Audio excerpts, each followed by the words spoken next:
All right. Hello, everyone, to McHenry County's Lunch and Learn. We are here with Kate Webster. She is well known in our community. She has worked at the CAC, the Children's Advocacy Center, where they do the interviewing for kiddos for significant cases. She is also the head of the FVCC, the Family Violence Coordinating Council.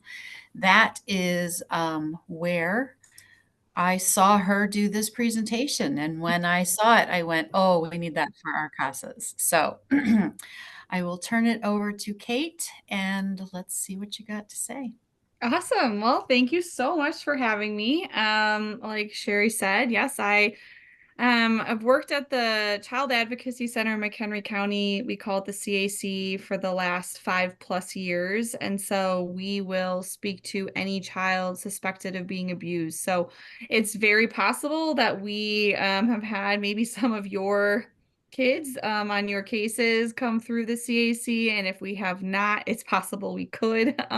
We talk to more than just foster children, of course, but pretty much if a child is victim of sexual abuse, physical abuse, witness to a crime, we've had a lot of domestic violence incidents reported lately in McHenry County. So if there's a child in the home and law enforcement wants us to talk to them, we'll speak to them about witness to domestic violence incidents, drug-induced homicides. If a parent has committed suicide and the child has found them, we'll talk to them. So pretty much anything that you can think of if a child is subjected or witness to something that they shouldn't be, they definitely can come to the CAC. One thing that I want to point this, obviously this presentation is not about the CAC, but I think it's important to note is that the way that a child comes to the CAC is only through a referral through law enforcement and or DCFS. So because you can certainly call the CAC and say, state your concerns or whatever. But we will 9 times out of 10 tell you, yeah, go file a police report or go report that to DCFS. So it has to come through them in order to come through the CAC. And then my other job, the hat that I wear is the coordinator for our local family violence council. And so I think I have my email at the very end of this presentation. I would love for any of you, if you're not already on there, to be a part of the council. If you're interested, I promise I don't meeting you to death. I find that annoying when people have like 7 meetings a month for everything. But ultimately, what we do is we are involved in all aspects when it comes to family violence. So the CAC is just when it is in regards to children. Family violence is any of it: teen dating violence, child abuse, domestic violence, intimate partner violence, senior violence, anything like that. So same idea as we bring all the professionals or as many professionals as we can together to talk about what are the issues that we're seeing in the county, what's going well, what's not going well, what do we need to educate people on, what do we need to be educated on, all of that. So we have attorneys, judges, social workers, foster parents, law enforcement, pretty much educators, pretty much a gamut, medical professionals. We have CASA, we have all those different people that are a part of the committee. So in my personal life, I am a mom to 7 children, which that's always interesting. It's a little hot mess at our house all the time, but we love it. We wouldn't have it any other way. And through that, I say I'm a mom to 7 through birth, adoption, and foster care. So I am a foster parent as well.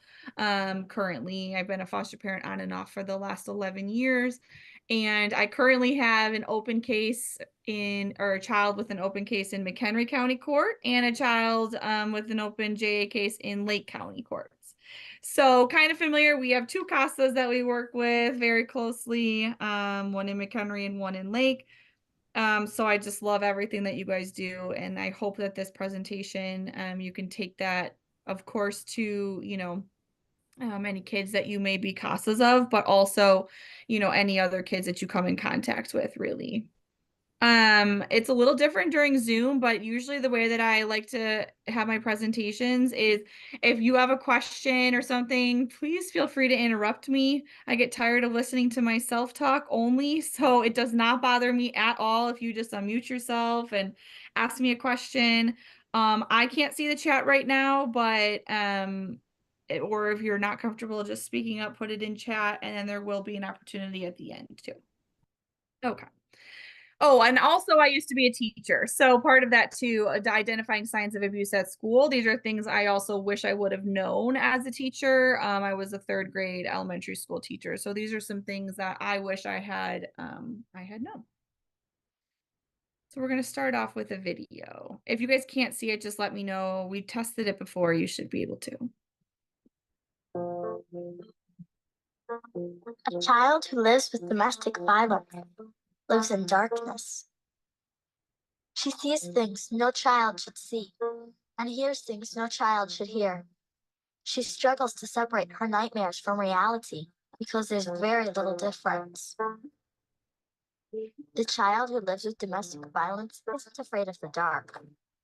She's afraid of her dad because the monster doesn't live in her closet. It's just down the hall. And when she grows up, she'll be more likely to be abused. Her brother, he'll be twice as likely to become a monster himself because that's the world they know. When a woman lives with domestic violence, she's completely devastated because the person she should be able to turn to has turned on her. And she thought he'd change once they got married, had a child, or when he got a better job. But he never did. And she's tried to make things better, but she can't make him stop. So when she locks the door at night, she's not keeping danger out, she's keeping it in. And she feels hopeless, ashamed, and completely trapped. When a woman lives with domestic violence, she hears voices, and she feels completely alone. But she's not the only one. Maybe you don't live with domestic violence. Maybe you don't wake up every day shaking or jump every time the phone rings. But maybe you should look a little harder. Maybe it's a friend, a coworker, or your neighbor. And maybe you could offer support, a number to call, or point to a way out. Your help could make all the difference.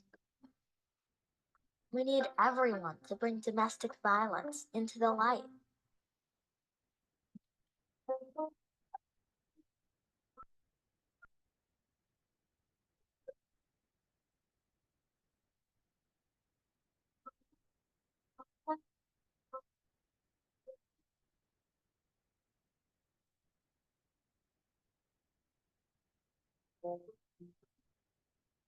Okay. So I feel like that's just a really good depiction, better than I could put into words of what it really is like in a home for children with like living in a home of domestic violence. And um, I never share, and I hope I don't ever share too much of my own children's stories, but there are two children in this home, actually three children in this home. I have two foster children and one adopted daughter through foster care from like 10 years ago. But there are three children in this home that very much have lived at least partial of their lives in domestic violence situations. And the way that it sticks with them, even after years of stability and years of being in a solid home, is devastating. When we sat in on this training that we heard about earlier, Turning Point did a presentation with that also, and they shared something, and I don't remember the exact thing, but it was something that sometimes the effects of domestic violence on a child won't even show up until 8 to 10 years later, or they'll start having severe mental health issues 8 to 10 years after they are even removed from that environment. And I was shocked by that statement, but also not, because it very much tracks with one of the children in my home.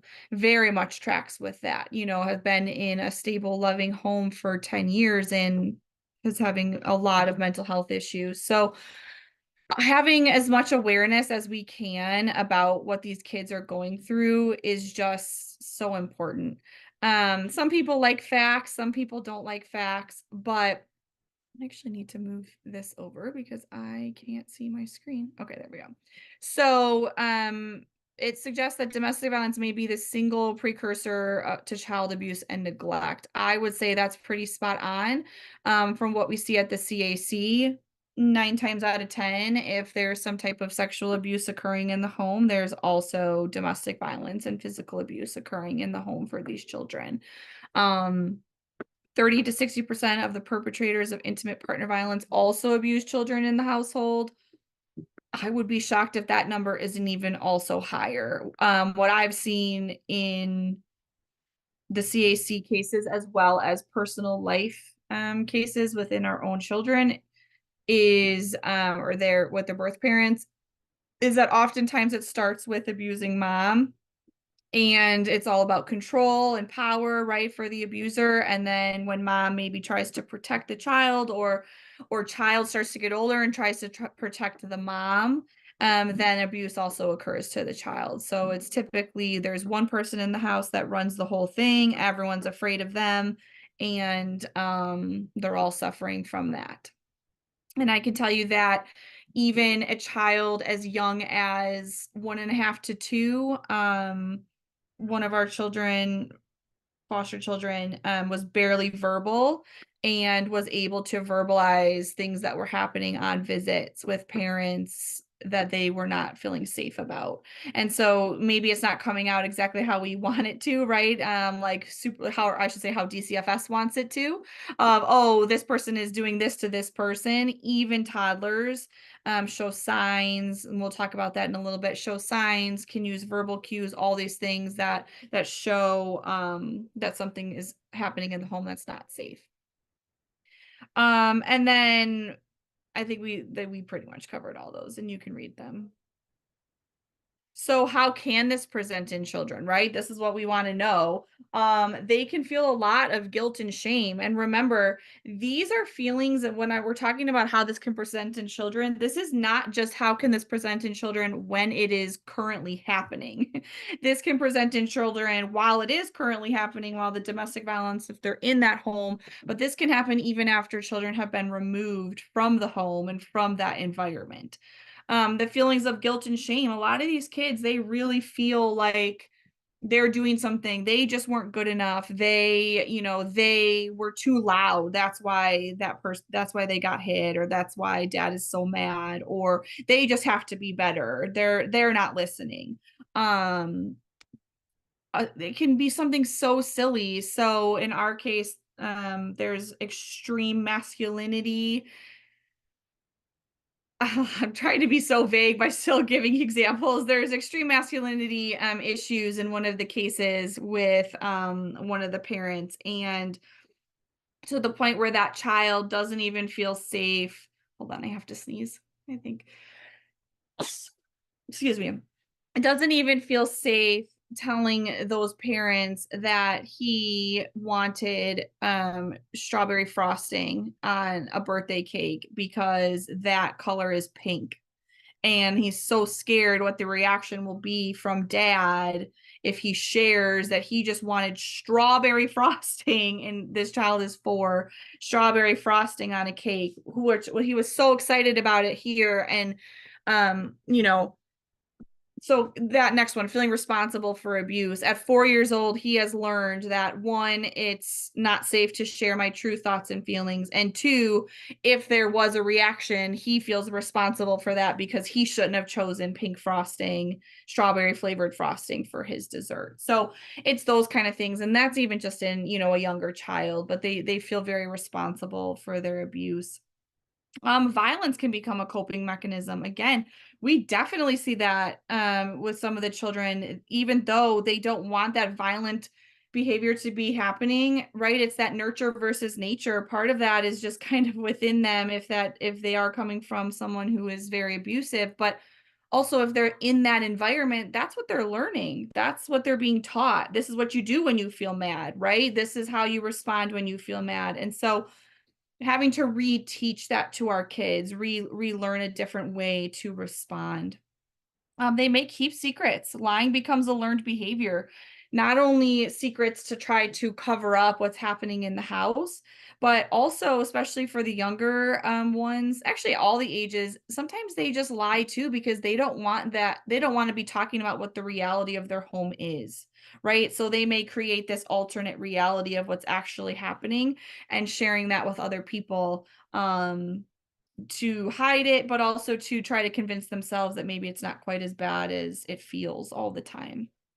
Depression, anxiety, I think that's a pretty given one, that unfortunately I think most kids in care have in varying stages.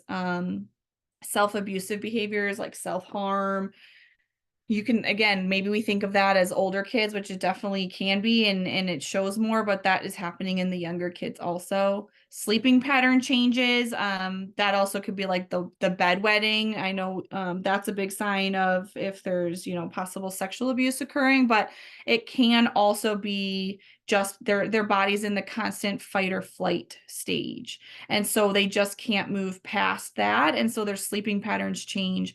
It doesn't even necessarily mean like nightmares, but maybe they're having a harder time falling asleep. Maybe they're excessively tired. It can go either way. Illnesses, health problems, isolation, and then taking on parenting roles. That's a really big one. That's a big one, even if there's not other kids in the home. So a way that I see that is, right. So let's say, now I'm going to use the generals that we're thinking dad's the abuser, but just to be clear, mom very much can also be the domestic violence abuser in the home.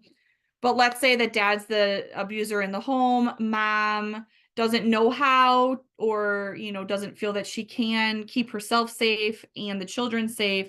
And she's definitely not getting that validation and that comfort from the dad, who's the abuser. So she then will start seeking that out from the children, or can start seeking that out from the children. And so where the children almost become the parents to the parents in a way. The kids are trying to protect mom, or specifically one of the parents trying to protect mom physically. They're trying to protect mom emotionally, right? They're trying to fill that need for mom emotionally as well. So any of us that have kids, we know like our kids can drive us crazy, but also our kids can be like what we really feel that we need, that we love. We love to get our hugs and the love from our kids. But a healthy environment is not going to be like my life is in chaos, so I need my child to fill that need, that void, to take that chaos out of my life. I don't know if I'm explaining that well, right? Like we know that we are the givers the most to our children, but we also receive love from our children. And a lot of times in these situations, parents are giving maybe they're not able to give very much love and attention that the kids need, but they're needing so much more from the child. And that's kind of where that parenting role comes from. So this is, ways to identify it in your students. I would just say ways to identify it in your children that you are CASAs over, or any kids that you know. But domestic violence is more than physical abuse, and it's not always noticeable. I think that sometimes people think like, oh, there's not bruises on them, so there can't be domestic violence happening in the home. Or there's not, mom doesn't have any marks, so it's likely not domestic violence. Domestic violence is much more than just physical. It's really about control. It's really about a power dynamic within that home, and the abuser needs to have that control at all times in any way, shape, or form. So that could be, it's just so much limiting food, right? It's about limiting finances for the mom. We had a case once that this mom came in, and now she did have she actually had, her whole face was really bruised, and she was in a rough shape, and she came with multiple children to the CAC, and when she got there, she was absolutely terrified that DCFS was going to take her children. And no matter how much we reassured her that that was not occurring, and all of that, it actually took months for her to fully believe it, but during the CAC, it took hours of her time being there for her to even open up about anything. And that was because their abuser had ingrained in her and in the kids that if they ever told what dad was doing, that they would be removed from the home, they'd be removed from mom, that she would lose custody of the kids. And so she was absolutely horrified that even though they knew she was there, dad had been arrested and everything, she was terrified that her kids were going to be taken from her, even though dad was the one doing the abuse. And in that case, she genuinely had nothing. She had nothing. She had a bank card, like a debit card, but he controlled his name was on all of the accounts. Her name was on nothing. And even to the point where she'd go grocery shopping and she'd have to call him at the checkout and say, here's the total. And then he would instantly send only the exact amount for the groceries to be paid for. And so that's not violence at all, right? That's not physical abuse, but that is a complete power of control. So even in that case, he's in jail, but she had nothing. She had $0 to her name and no way to access any of it. And so that obviously is impacting the kids also, right? Kids need to eat, kids have things they need to do, they need to be driven around. And she had no way to provide any of that. And so that's just where that control continues. Even though he was in jail, he was still fully in control of everything, of the entire family, because they relied on him for everything. And the other thing is children may not always see the abuser as abusive or violent, so it's common for them to protect their abuser or be less than willing to come forward. And there's a couple different roles when it comes to that. One, no matter the abuse that's occurring to a child, 90% of the time a child knows their abuser. It's not just some random person that, follows them at Walmart. They know their abuser, they trust and love their abusers. And so I can't tell you how many kids come into the CAC and they want the abuse to stop because they don't like the abuse occurring, but they don't want their abuser to get into trouble.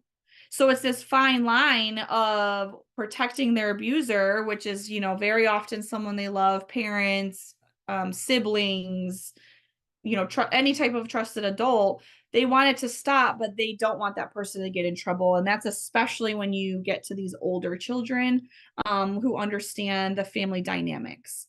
Finances play a big role in that. Maybe mom is undocumented, mom has no driver's license, anything. And these older kids understand that if dad goes to jail, or even if dad gets kicked out of the house, how is mom surviving? How are they surviving? So they definitely, it can look like they're trying to protect them. This also can come in with that lying where they're trying to create this alternate reality. Part of that can be protecting their abuser or their family members. We always say that if a child is choosing to disclose to you, to someone that they love and trust, we need to be believing them, because it's much more common and much easier for a child to lie and say that abuse is not occurring than to be brave and share that abuse is occurring. So if a child is sharing it, we need to take it as factual. That's where we trust the process with CAC and law enforcement and DCFS to look into it. Because it's much more common for them to lie and to hide it. So how can we identify domestic violence in your students, again, in the children that you interact with? Number one is creating that safe space for children to seek support, that rapport, building that relationship, that dynamic. I don't know if this is true in McHenry County. I had heard this from our Lake County CASA, because I had said to that CASA, she's been with the child now for 4 years. So it's been a pretty long time. Our child loves his CASA. and it's 4 years, right? Like it's his whole life pretty much. And so that's like another family member. He wanted her to come to his birthday party. Like they have a very good rapport and a very good relationship built after these 4 years. And I had said to her, hey, if you ever want to like even just take him outside or have like one-on-one time with him, because my brain also, my professional brain goes to, well, if a foster parent is saying something, that could be perceived as leading, right? Because I'm thinking at the CAC, like we have parents lead kids all the time. And so my point was like to her, if you want to just talk to him without me around and all of that, feel free. And she had said that their rule is that the child and the CASA have to be in eyesight of the foster parent at all times. Is that true for you guys? I don't know if that's like a CASA rule or what. I'd never heard of that, because I had heard that maybe CASAs sometimes took their kids like to the candy shop or to do whatever. But I don't know if that's been your experience also. They That have is to have not. we have to have another adult present, but not necessarily the same room, or, they just can't be the supervising adult, is what we say.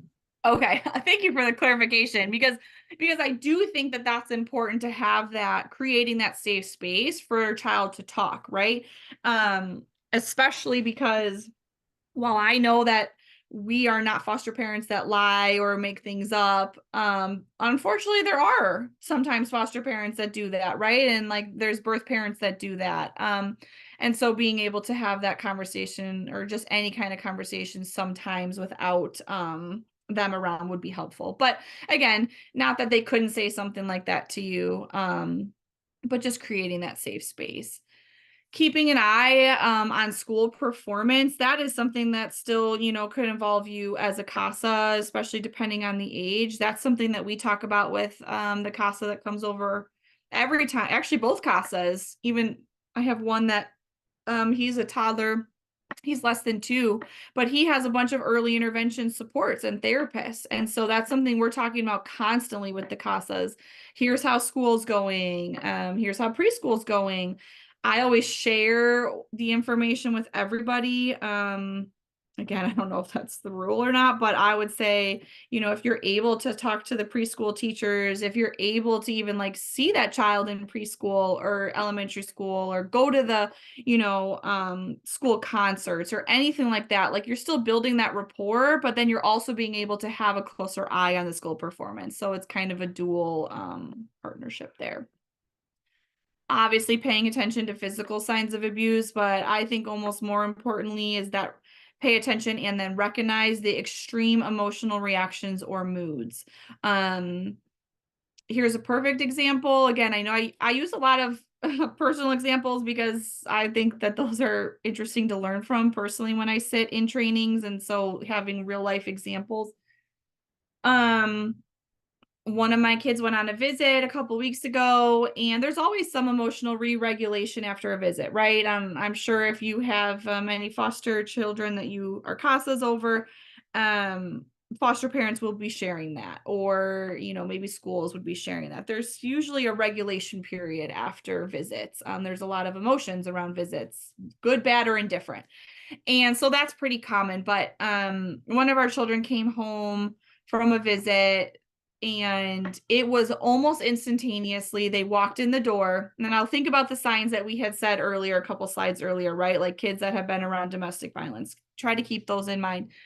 And he came in the door, and within maybe 15 minutes came in and started just beating the crap out of our 2-year-old. And that's his like best friend. They are like BFFs. They do everything together. Now I have a lot of boys. I have 5 boys and 2 girls. So there's quite a bit of wrestling that happens in our house. There's quite a bit of rough play. And this was not that. The 2-year-old was screaming, crying. They were in the playroom, and all this sounds like it went on for much longer than it occurred. It was a pretty short interaction, but he was screaming, crying, and this other child was just punching him over and over and over as he's screaming. And some of our other kids were in the room. telling his name, stop, stop. The other child doesn't like that. They're crying. You're hurting him. And just continued to go until, you know, obviously a parent within seconds was in there and was like, stop that. You're making him cry. That's hurting. Now, again, and then immediately the child that was doing the punching that had been on the visit starts sobbing. I mean, just sobbing, uncontrollably sobbing. So extreme emotions and moods, right? Just sobbing. Now, thankfully, that child's in all of our children actually are in therapy, but there was a feelings chart that we use for that. What feelings are you feeling? And they were able to identify some feelings with that. The extreme emotional reactions, you know, saying, hey, it's time to go pick out your shirt, and we have extreme screaming and crying and what seems like a tantrum. Pay attention to those. Pay attention to those if you see them when you're with your foster children, but also like if a foster parent is telling you that, right? So there, it can be so extreme, and that's where a network is really important. I think we get into that a little bit, but having a network of support and resources for these kids is so important. So in that case, I was able to text his therapist and say, do you have any openings tomorrow morning? Because there was many things that occurred that night, but to immediately get that child into another safe space outside of even our home to regulate into a therapy. And that would be something that if you have that really good relationship, you know, as a CASA, even where a foster parent could reach out and say, hey, are you able to talk to them? Are you able to check in with them? That kind of a thing, creating that. But I would say extreme emotional reactions and moods is a huge, huge, huge indicator that something is going on. Or at the very minimum, something should be looked at and into. And then learn the most common types of disclosures. So we're going to talk about that also, but being able to identify the way that kids typically disclose. Oop, nope. Okay. What are some warning signs of abuse in children? We've kind of talked about it, but this shows all the different ages, right? So it can look similar in those ages, but it also can look pretty different. Infants, the fussiness, trouble eating and sleeping. There's so many different ways of things that we've learned over the course of being foster parents and just being parents to all sorts of different kids. But you know, just simple things can even help with this of weighted blankets, weighted stuffed animals, those kind of things to help re-regulate their nervous system. Because really what this is, all these warning signs of abuse in children, is very much a dysregulated nervous system. They're in that fight or flight. And so this is how their body is responding to that. What are they doing with feeling in that fight or flight? The best way I've heard it described, if we don't know what fight or flight is, I'm sure we've all heard that phrase, but the best word I've heard it described is, imagine you're in the car, you're driving, and all of a sudden a car pulls out in front of you and you have to slam your brakes on and you get this close to hitting the car. What does your body feel like? Right? Your body, your pulse races, maybe you got a little sweaty, you're feeling, maybe you feel a little dizzy when you get over anxious and stressed like that, but your body went into complete overdrive. You probably tensed up, right? To brace for impact. You tried to figure it out. Your brain was going 7 million miles per minute because you were trying to figure out, are we avoiding the car? What are we doing? That is that fight or flight. That is what our kids are feeling all of the time. Different variations of that extreme reaction that we would have if we almost hit a car. And so these are some of those warning signs, right? Aggression, behavioral problems, feeling unsafe. If a child says they're not feeling safe, the self-blame, the lower verbal skills. Grade school can be pretty similar, but maybe they're having a hard time with even peer relationships, which would make sense, right? If they're not having that modeled to them of what's an appropriate relationship, they are having difficulty with that. The emotional responses not matching the situations. Again, I think that's so telling. You know, maybe a child gets a C on a test that they thought they were going to get an A on, and the child immediately rips it up and throws it and starts cussing everybody out. Well, that's kind of in a very extreme reaction to a situation that maybe someone would just be, you know, a little upset about. And then in adolescence, unfortunately, it's very common to see that teen dating violence. If that's the type of relationship that they've been taught is okay, then they start to see that. Also, if their self-worth is pretty low because of what they've experienced and the abuse and all of that, then they're seeking out, a similar type of relationship. They don't think that they deserve to have something better. You'll see that even with adults. I know we're talking about kids, but you'll see that even in the adults. Oftentimes, a lot of people ask, like, why doesn't this mom just leave? Why doesn't she just leave? And then typically what happens is they do leave. Well, the one thing to point out is that when they do leave, that's actually the most dangerous time for them and the children, because it's much more likely that when they actually leave and not just attempt to leave, but when they actually leave, the rate of murder goes up insane amounts to that woman when they actually leave. Because if you think about it, if it's actually just it's power and control, and they're no longer there, who does he have power and control over? No, nobody but himself. Again, I'm using he, she interchangeably, but that's actually their most dangerous time to leave is then for themselves and their children. And so you'll often see then those women find a new savior, a new person to save them, a new man to save them. And unfortunately, oftentimes those new men that are, having them move right in immediately are abusers again. And so the cycle just kind of repeats itself. Okay, I think I have another video.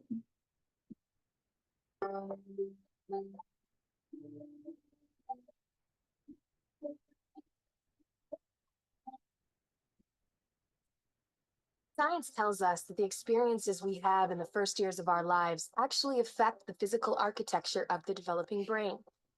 This means that brains aren't just born, they're also built over time based on our experiences.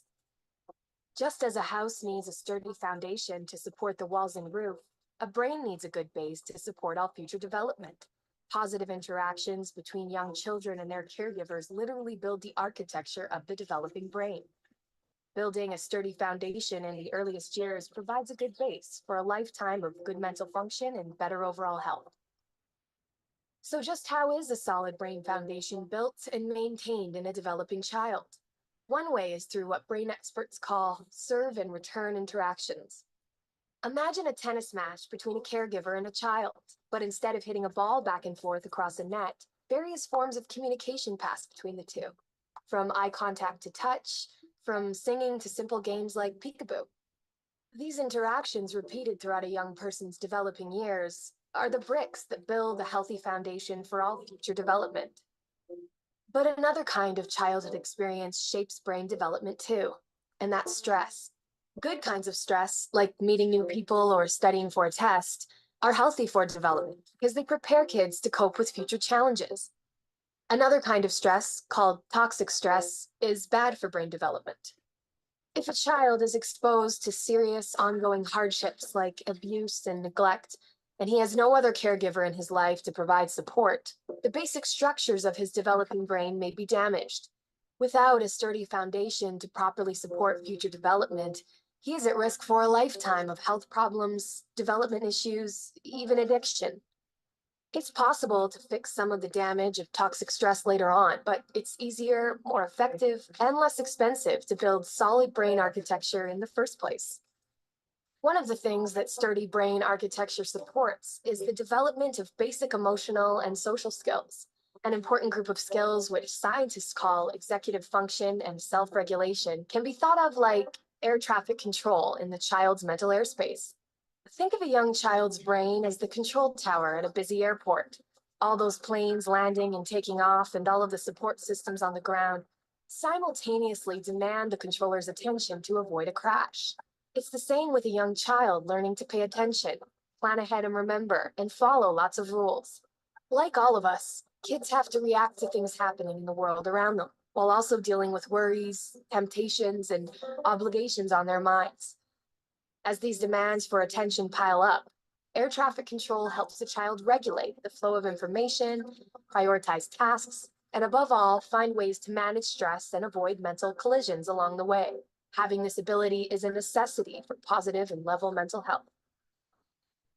Developing effective air traffic control, overcoming toxic stress, and building solid brain architecture are things kids can't do on their own. And since strong societies are made up of healthy, contributing individuals, it's up to us as a community to make sure all young people have the kinds of nurturing experiences they need for positive development. To build better futures, we need to build better brains.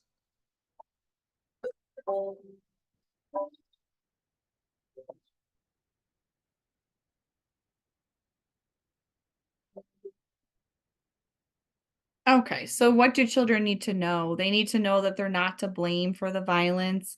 Sometimes easier said than done, but multiple adults telling them that, right? Multiple adults telling them that they're brave and it's not their fault. They're not doing anything wrong or causing that violence to occur. It's important to share that it's okay to feel angry, but not okay to hit. Or the other, way to describe it is everybody feels mad, everybody feels angry, but how we respond or we react when we feel angry is what makes it appropriate or not. So obviously, depending on the age of the child, fill in the blank. It's okay to feel angry, but it's not okay, to knock somebody out. It's okay to feel angry, but it's not okay to go on social media and blast them and become a bully. Change it to the different age group. Learn that alternative to violent behavior. So again, if we're talking that it's the nervous system trying to regulate after being in those situations or being in those situations all the time, maybe there's something else. Okay, so you're feeling the need to, go hit a pillow, scream into your pillow, do these different things where we're not hurting other people and it's not violent, but it's just moving your body. It's more a kinesthetic reaction or response instead of a violent reaction or violent response. Making sure that they know that they're not alone and that other families sometimes have the same problems. I think this is important. This is where, as a foster parent, we do a lot of things wrong as parents, right? As I'm sure we all do. And I always joke that I pay for their therapy now as a child and they'll be paying for it eventually as an adult because we all do the best that we can. And I'm sure that, we're making mistakes along the way, but we also try to be pretty intentional as parents to respond and to parent trauma informed. And so part of that, I believe, is sharing that information with our children, having those age appropriate conversations that not all families look the same. Every family has problems. And telling them adults make mistakes too. Adults can make mistakes, not just kids. A silly thing that happened the other day is so our youngest is 2 months old, and so I breastfeed her, and my 2-year-old is also, that's my biological child, just to be clear, before anyone thinks I'm nursing a foster child, because that's not allowed, but that's my biological child. And another biological child of mine is 2, and so he kind of talks about that or whatever. And so I said something the other day, my little one's name is Hazel, and he said, Hazel's really hungry. I think she wants to nurse. And I said, I know, buddy, I just need a couple more minutes. I need to do this. And then I said, I'm sorry, Hazel, mommy's coming. It's going to take a minute. And then my 2-year-old goes, it's okay, mommy. Everybody makes mistakes. And so again, not that I was actually making a mistake there. I was just multitasking, but having that conversation with the child, all the children, that even adults make mistakes, so that they can repeat that back in a situation where I said, I'm sorry. And so that's what they're used to, right? If a child says they're sorry in this home, it's also the similar response of it's okay, everybody makes mistakes. And so having those conversations with children, and then just making sure that, they know that help is available to keep them safe. Okay, so different types of disclosures. Again, part of that and keeping our children safe is understanding how kids disclose. We would all love if a child disclosed in a direct disclosure every time, constantly. Unfortunately, that's a very less common way for a child to disclose. That would make everybody's job so much easier and probably make children so much safer if they did direct disclosures every time. Something like that is where there's no misunderstanding of what a child is saying. The neighbor put his pee-pee in my mouth. We all can understand. Maybe the only clarifying question of that is, what's a peep? What do you think a pee-pee is, or what's a pee-pee? And then, you know, if we can all assume it's that, what it is, and a child confirms that, there's no denying what's happening there. That's unfortunately not how most of them happen. Indirect. That's where we need maybe a little bit more information to understand. So something like that would be if a child randomly was talking, or maybe they even came up to you and said, oh my God, you know, Kate, I have to tell you something. Kate, I have to tell you something. And I'd be like, okay, what is it? Did you know that Mr. Smith wears funny underwear? Now I'm going to want to know, because my brain is so skewed because of what I do. I'm going to immediately assume the worst, but most people don't think like I do, and that's a good thing. And so we need to be asking, how do you know Mr. Smith wears funny underwear? Or even, why do you say that? You know, just keeping it light, of trying to get information, because it may be something really innocent. Maybe Mr. Smith takes his garbage out to the street at night and he had hearts on his underwear, and the child happened to be looking out the window, and the child's like, oh, well, I saw Mr. Smith take his garbage out and he was wearing underwear. Isn't that silly? Daddy wears pants when he takes the garbage cans out, right? Innocent. Or maybe it's, oh, well, when Mr. Smith babysits me, we play a special game where both of us show each other our underwear. And then that's going to cause us to we know that's inappropriate, right?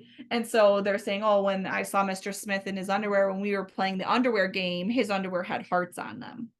Those are extremely different ways that a child may say it one way, but the outcome of that are extremely different outcomes. And that's where your job is not to interview them, but also just to speak to children, right? And if they're offering up this information, you don't need to make them stop talking. A disguised disclosure. This is where a child is going to they're going to put their toe in the water. They're going to dip their toe in the water to see, what's your reaction going to be? Maybe I'm going to say it's somebody else that this is happening to. I have a friend, right? If anyone of us has Facebook, my almost 14-year-old daughter has informed me that Facebook is for old people, and I am an old person apparently because I have Facebook. So if any of us have Facebook on here, we're old, in case you didn't know. But on Facebook, you know, sometimes even adults would be like, I have a friend who's asking, and then they'll say something of a question that they really wanted to know, right? But like maybe they're the friend and they're just not wanting to say that they want to know that answer. Kids do the same things. It's a friend that did this, or they have a friend, you know, teens may say like, I have a friend who this boy is kind of mean to them at lunchtime and hits their butt every time, or grabs their boob, or whatever it is, and it's not actually a friend. But they want to see, how are you going to respond? Are you going to respond totally horrified by what they're saying, and then they're going to shut down and not tell you anything more? Or are you going to respond like, you know, appropriately? Wow, I would really like to be able to talk to that friend. Here's what I would tell them, that kind of a thing. And then the other one that's very common is with strings attached. And I can say that this is a very common one, especially for the preteens and teens when they come to the CAC, because I don't think I said this at the beginning, the CAC, we don't do investigations. We work with the people doing the investigations of the abuse, but we will do the interview, the forensic interview of the child. And what that really is a one-on-one conversation between an interviewer and the child that's audio and video recorded, where a child can tell their story in their own words. And so a lot of times a child, again, if they know their abuser, love their abuser, don't want them to get in trouble, they'll say, I'll tell you, but can you tell me what's going to happen? If I tell you this, can you guarantee that my mom's not going to jail? Or a lot of them with the teen dating violence, I'll tell you, but I don't want my boyfriend to get in trouble. Can you promise that the police aren't going to go to his house? That kind of a thing. That's with the strings attached. So how can we help? Well, knowledge is power, being educated, sharing the information that you learn and that you know with other adults, whether they are CASAs or not, right? I think probably the majority of people in this world know a child or interact with a child. And I know that I was talking a lot about foster children in this just because of who you guys are and what you do. But it's not just foster children. It's all over the place. It's not low income, it's not high income, it's not middle class. It's literally everybody. It's all of those. There is no specific demographic that is more susceptible to abuse, unfortunately, of a child. It's all over. Yes, there are factors that sometimes can cause that to occur more, but we've had pastors' kids come to the CAC. We've had foster children, the foster parents be the abusers of the foster children come in. We've had police officers, we've had, you name it. It really doesn't, we've had single moms, we've had people, homeless kids, like it's the whole gamut of everybody. Seek out the trainings, encourage victims to contact the local domestic violence shelter. Turning Point in McHenry County is fantastic. Again, there's only so much availability and opening. I will tell you, and I tell this to everybody recently in trainings, a dream for the CAC and family violence, it just doesn't, we don't have it right now, but a dream for this would be to have a partnership with a local hotel where there's always a room available with the name just like CAC, or even like my name, or something that does not identify the families that would be staying there, because there are oftentimes families that come to the CAC in a domestic violence or an abusive situation, and mom wants to be supportive and protect the child or children, but she quite literally doesn't have anywhere else to go, and everything's in his name. And so an awesome dream would be that if we could just call a hotel and say, hey, we're using the room tonight, and not give them any details. It's never under the family's name, and there'd be a safe place for that family, that, you know, mom and kids to go for even a week. Because a lot of times, unfortunately, we've had moms at the CAC say, well, I need my kids safe, so I guess I need you to put them in foster care and I'll just go back home with him. And she takes the abuse, and that is her way of protecting them, right? And that's not a perfect system. That's unfortunately not helpful. So that is one of our hopes. Supportive statements. I always put this one on here just because you want to be really careful in your role as a CASA, that you are not promising these kids anything. Really, not even just in your role as a CASA, but your role interacting with children in general. If a child is telling you and choosing you to disclose to, that's because they feel safe to tell you that. And so you don't want to ruin that by promising them something. So these are some statements that we have come up with that we feel are supportive without being promising that abuse is not going to be occurring anymore. You know, telling them that they're brave. Number one is telling them that you believe them, that it's not their fault, and that you'll do your best to keep them safe. You'll do your best to talk to people that can help keep them safe, you know, variations of that, but just making sure that you're not promising. And I can tell you, this is very, very, very difficult. This is something that we do weekly in this house with certain kids that are going on visits, and they're saying they don't want to go, they're scared, all of this. And I can't, even as a foster parent, promise that nothing bad's going to happen on their visit, but just saying, you know, I promise you'll be safe when you come back here, encouraging them to tell other people that, but it is a very difficult task. You can make a difference though. Not all children exposed to violence suffer significant harmful effects. The most critical protective factor for a child is the existence of a strong, positive relationship between the child and a competent, caring adult. And that really, truly is the truth. I think that sometimes when we sit in these trainings, it can feel really overwhelming. It can feel really depressing of the things that these kids are going through and their parents are going through.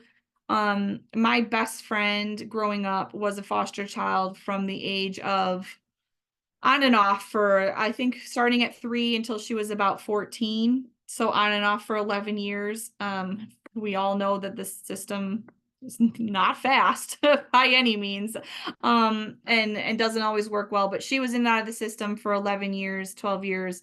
And she did a training last spring for family violence and about her story. And one of the main things that I think people took away from her story is that really, truly, one person could have made all the difference in her life and growing up through foster care. You know, she would sit there and say she'd go visit her mom in jail, and these caseworkers would barely speak to her, and they weren't there to comfort her or what she felt as a child. And she said, really, truly, one person would have and could have made all the difference in her life. And that she still remembers every single caseworker and CASA and lawyer and every single person that was involved throughout those years, foster parents, good and bad. And she felt that none of them cared enough to help make a difference until she came to her parents that eventually adopted her and her brother.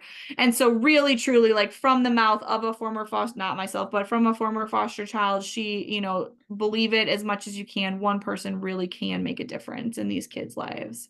And so what you're doing is that. This is my contact information. Feel free.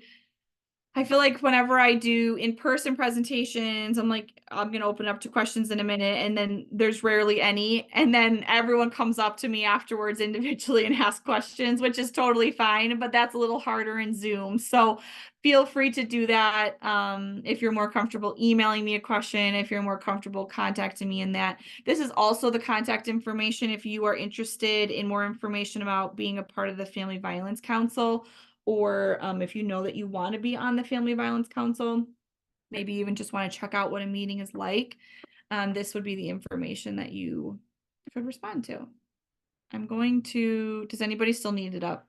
Because otherwise I'm going to stop sharing my screen to see if there's any chats or anything in there. I've got it for you, Kate, so I can share with anybody who reaches out to me. Okay, perfect. That way I figure then I can actually see everyone's faces. All I can see on my screen is like my face and my screen, and that gets old after an hour. All right, what kind of questions do you have, everyone? And if you want to come off mute and ask your question, please do. If you prefer to put it in chat, I will happily read it out for you. I have a question. I have a child who has seen domestic violence, and she is struggling with relationships. And I wondered if there were any go-to or good resources that you had for healthy relationships for teens who have experienced domestic violence. Is that like an older child? You mean like their own dating relationship, or just relationships in general are difficult? Both. Okay. But experienced dating violence as well. So yeah, I definitely do have different websites and resources. What I can do too is I can send them to you, Sherry, and then you could maybe even like send them out to everybody. Because to be honest with you, I don't remember them off the top of my head. I have them downstairs, and I'm hiding in my daughter's room with the locked door. Because again, I said I had 7 kids, so I have to hide when I do these Zoom presentations. So they are downstairs on my desk, and if I go down there, no one's going to be able to hear anything that I'm saying. You guys won't be able to hear anything I'm saying. So I can send them. Yes, there are some websites. There's some really good videos that I have shown to different teens when I go do presentations, that kind of thing. So there are definitely websites that I can send to you. thank you. Yep. Ultimately though too, and I don't know how much I said this, but it is so important, I think, for every child, but especially every foster child, to be in therapy.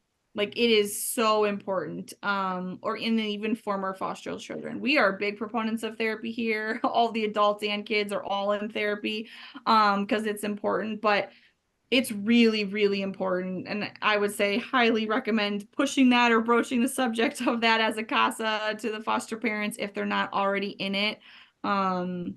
Because a lot of stuff comes out there too. And I can't even tell you, some of my kids see a play therapist, and the things that this play therapist creates and comes up with to help with transitions and reactions to domestic violence, reactions to visits, how to re-regulate at home is just absolutely outstanding. That's what they're trained to do.